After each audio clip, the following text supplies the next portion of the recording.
What's up, boys and girls? Jared Welch, Aaron Halterman, RacingDudes.com, back with another review of the Betting Bible. And, not as good as Florida Derby, but still a very successful Betting Bible from the Bluegrass day.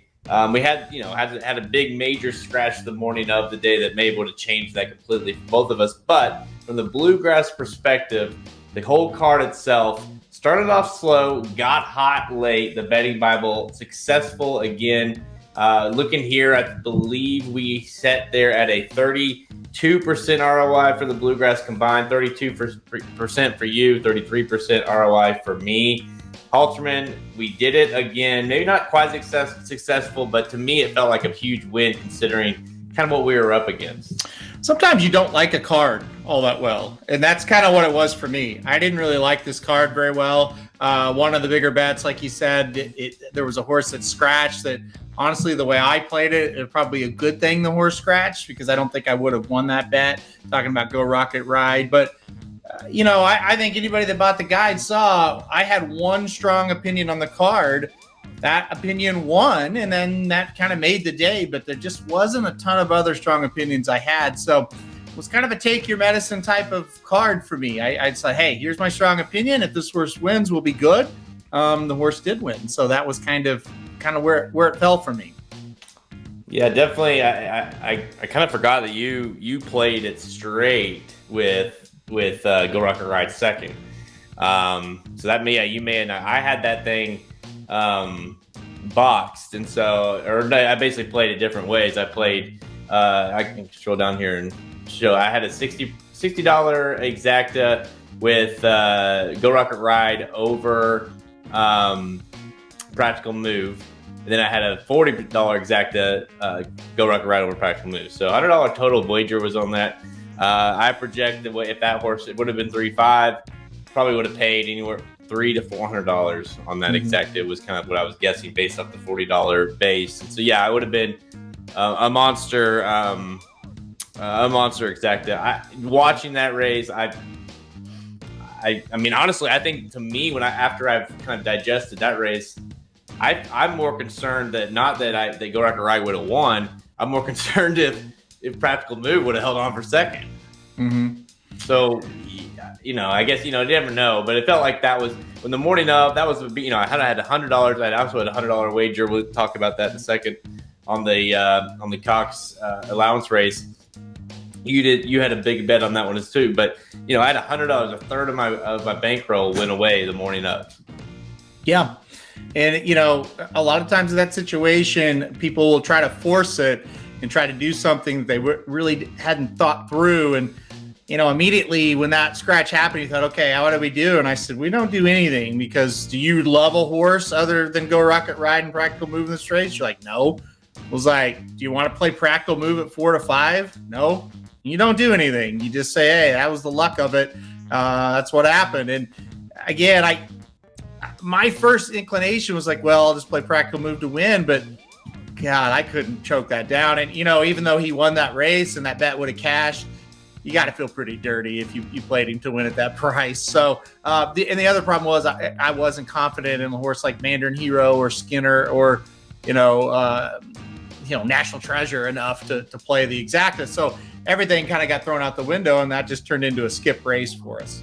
All right, so we'll kind of go through this a little bit. I mean, really, most of the card, sitting there, we started off the day, you had 22% ROI, 10% ROI. We increased those up to 25 and 16, I believe. So it was a solid day in terms of increasing the ROI. Really, for the most part of the first half or so of the card, you and I just kind of spun our wheels a little bit. We didn't, and I think it goes, like you mentioned, it just goes to show, like, we didn't feel great about the race in general, or about the card in general, other than a few races. Race 5 was frustrating because we both really liked the 7-run classic. He didn't run at all. And I loved that I had the 9 in the $4 exacta, which was a big price. The 9 wins, right? And so you just if the 7 just runs, maybe you can get that 7-9 exacta. That would have paid really well. Of course, the 7 didn't run. That was kind of the case. Yeah, Carol Consort ran well, but Pleasant Passage did not. so we didn't get that exact at home. We kind of struggled, but it wasn't, it was one of those days where it was like we weren't really down much really going into the main, the meat of the card, just because we hadn't bet a ton, kind of saving our bullets for the later half. This is where I was a little frustrated. I liked Caravel a lot. I really tossed around the idea of playing a big double, just a straight double. Caravel into, whether it been Goodnight Olive into Caravel or Caravel into Tap It Trice. I tossed around those ideas, $50 or so, straight doubles, which would have paid like 4 to 5 to 1. So they not would have, they did. So that would have been a nice hit. So, sometimes I think I learned a little bit how I want to play these when you really feel good about these opinions. Getting 4 or 5 to 1 on 2 horses that you think can't lose might be the way to go. Yeah, my problem was I thought both those horses could lose, and so that's the thing I talk about all the time. When you really love a favorite, just pound the hell out of it. I didn't really love either one of those favorites, and so that's why that card really kind of was just to me up until the 9th race, because I didn't love Goodnight Olive enough to play an exacta, and I didn't really like a second horse, and then Caravel, I didn't like at all. In fact, I tried to beat, and it's just like, I don't know. I just never could really sink my teeth into anything to do. And then really, up until the Bluegrass, the only wager that I made that I was really pissed about was Run Classic, because that horse ran like garbage and had no reason to. Had the trip, turned for home and looked good, and they asked the horse to run a little bit, and he didn't. So you're going to the 9th race, and like I said, you're shut out to this point, but I wasn't really mad, other than the Run Classic. That one pissed me off big time, because I just felt like that horse did what I thought until it was time to run. But anyway, we get into the Bluegrass now. Yeah, when we got here, it's like, okay, other than maybe the exact that didn't pan out because of the scratch, and then obviously the next race, the win bet, this was one of the most confident bets I had. I loved this bet. I tossed around playing some exactas, but ultimately I was like, you know what? Or trifectas. I ultimately landed on the exacta just because I thought, I think the most logical finish here is going to be, I love Tap It Trice over Verifine. And I almost play, I think it's weird to a lot of people to key a horse in second, but I just had this feeling that Verifine will do what he did, really. He was going to run a big race, but going to get nailed late. Now, I obviously took some shots with some long shots there, playing the $4 exactas with the Middleton's March and Scooby's Quandro. So, obviously those didn't work. But the big bet, the $12 exacta straight, 1 over 3, that thing came home. When they turned for home, Halterman, I'll pull up the replay here as we're talking. When they turned for home, I thought, I've got it. We've got it. You had a big bet there as well, the exacta box. So you felt maybe a little bit better because you knew either way this was going to probably cash for you. But for me, I was like, dude, you better get up. I felt great the whole time. I was never in doubt. But I kind of felt the whole time that Tap It Trice would get up for you. It just kind of felt like that he had that horse measured a little bit. But look, it definitely, that was one where, you look back, you go, boy, I wish I would have played that for a little bit more, because I did feel pretty good about those 2 horses.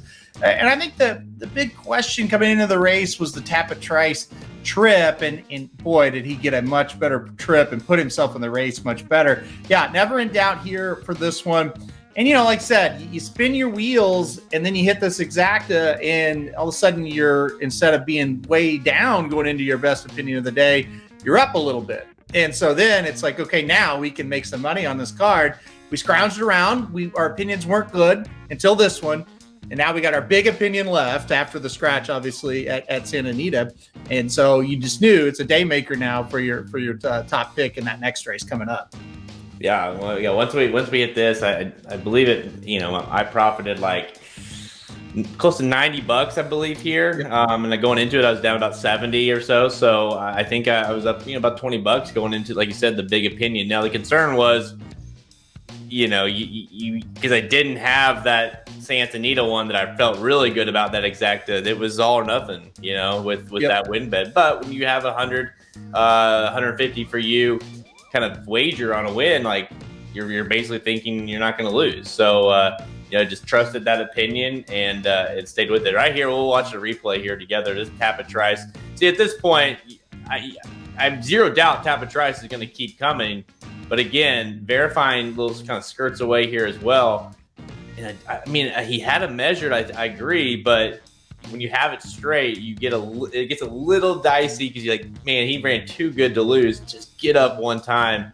What do you remember what the Verifying over like the other way around paid? Was it similar? Yeah, it was very similar. One was paying $9 and one was paying $8. And like I said, about 10 seconds ago, when Verifying starts to skirt away, you know that it's gonna come in 1-3 or 3-1 because nobody else is moving like those two horses. Very fun last 100 yards of that stretch, knowing I can just enjoy this race right now. I could just have fun watching these two horses that have kicked clear. And boy, how impressive were those two? They really ran great. And pretty confident, like I said, they would run 1-2. I was not confident in the order like you were confident, but it was a good call. You called it out on the podcast. You called it out on the betting Bible. Verifying's running second in this race. Somebody's going to come get him late. It turns out it was Tapatrice, and really good effort. Well, the only one horse could, apparently, because if it was, we mentioned this a little bit on different shows and together, like it's like if either one of those horses are not in that race, it definitely makes the race look even better because they were well ahead of the rest of that group. Clearly the two best of that race. All right, so we get that home, feeling good. So just turn it right back in. Squire Creek was the horse that had been touted. Everyone I talked to within the Cox camp and everyone I knew, like, okay, this horse, is going to look really good. This horse there's no way this horse loses. He loves them. I don't know about you had literally half of your wager or half of your bankroll was on this win bet. I had a third of my bankroll on this. So obviously you and I had $250 total combined here on Squire Creek. He was even money. I think he got bet down like 3-5 at the end.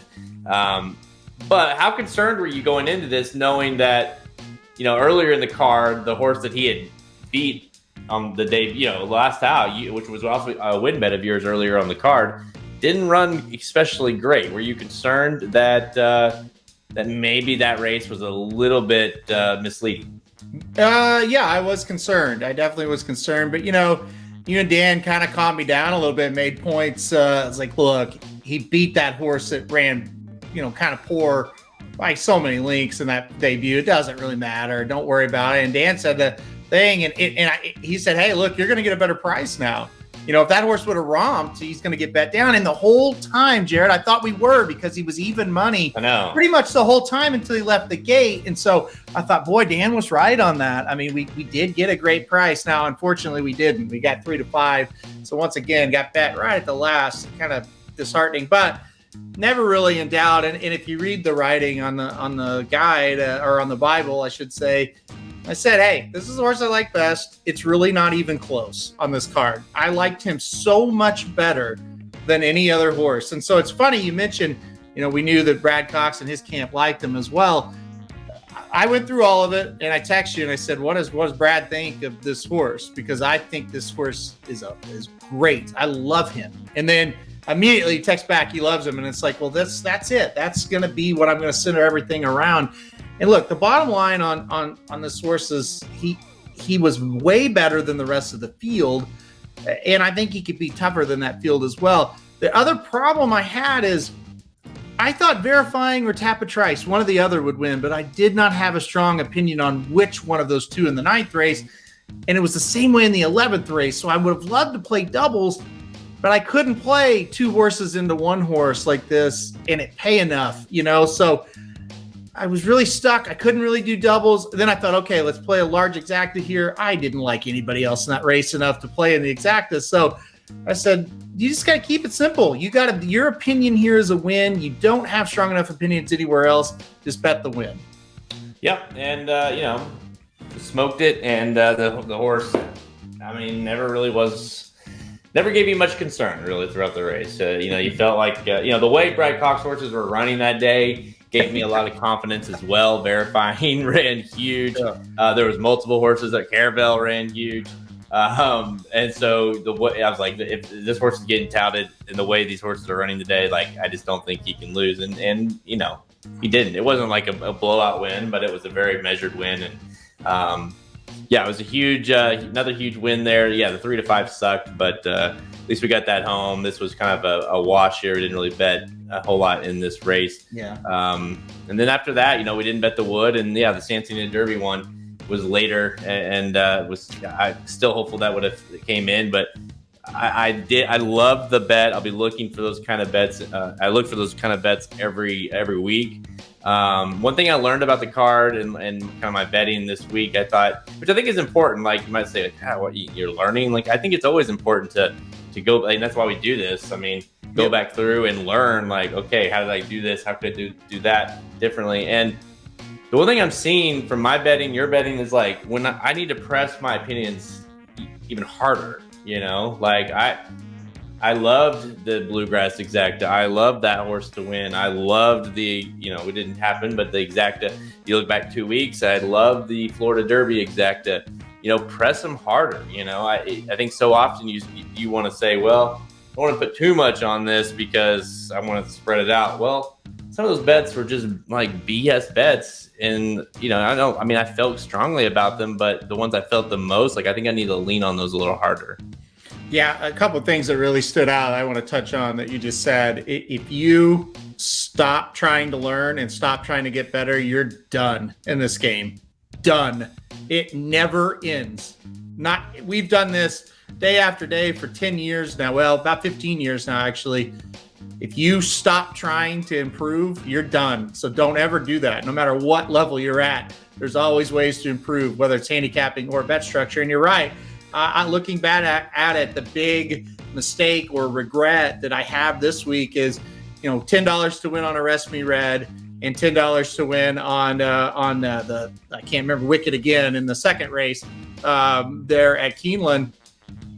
Cancel one of those bets, put $10 more on the Bluegrass exacta, right? Because I played 3 exactas on the Lexington card or on the Keeneland card, and I liked all 3 of the exactas. I don't regret making the 2 that lost because I did like them, but I did like the Bluegrass one a little bit better than those other 2 that I played. So it would have made sense to eliminate one of those win bets, probably that maiden in the second race, and put that $10 on that Bluegrass wager. And all of a sudden, instead of getting $80 back, because it would paid $8 and I had it for $10, you're getting $160 back. That's a huge, huge, huge difference.